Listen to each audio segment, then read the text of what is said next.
I got into chiropractic because I thought there was a secret that the profession had that the rest of the world didn't know. And I was like, how possibly could somebody use their hands to create these like miraculous healing outcomes? Sure. And so I got into it kind of with the idea of finding out what this secret was. And spoiler alert, I don't believe that there's a secret. What I then found was the power of movement and exercise and what exercise can do for the body, as exercise is the most potent drug for our health that we have access to. There's not a single thing in a capsule that you can take that mimics the effects of exercise. And there's no concoction that you can take that will get you the same benefits for your health long-term that exercise will. And so as I started to learn more about exercise physiology, I really started to realize like, oh, maybe this is actually the thing that I am passionate about. I think what the secret is how do you keep people moving as well as possible for as long as possible? I just got back from Spain a few weeks ago, and on my way back, and there was this family there with their 90-year-old father. So it was brothers and sisters, and they were probably in their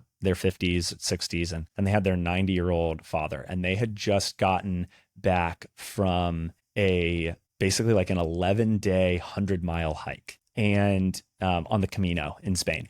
This 90-year-old just averaged like 10 plus miles a day, 11 miles a day, carrying a backpack with his kids. And I wish I'd had the opportunity to ask him what was his secret at 90 to being able to do that. Because if we think about independence and we think about living a long, fruitful life, to me, that embodies a lot of that. He was still sharp. He was standing up in that bus, and he had his backpack on and everything. And I would imagine he said something along the lines of, I just never stop. Right. And when we think about injuries and we think about going through those things, so many times I see the story of people who had this back injury or this ankle injury. And then from the rest of their life, it was just this slow, gradual downhill. And to me, it became the mission of, if movement and exercise is so important, how can we stop that from becoming everybody's story?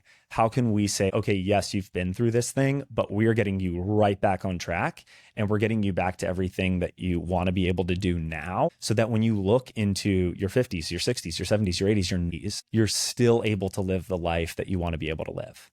And then eventually you die, right? But like at that point, which is going to happen. Yeah. But if we can maximize the quality of your life in those later years, you now have lived this most fruitful and fulfilling life that you possibly could. And that really became my heartbeat and my mission.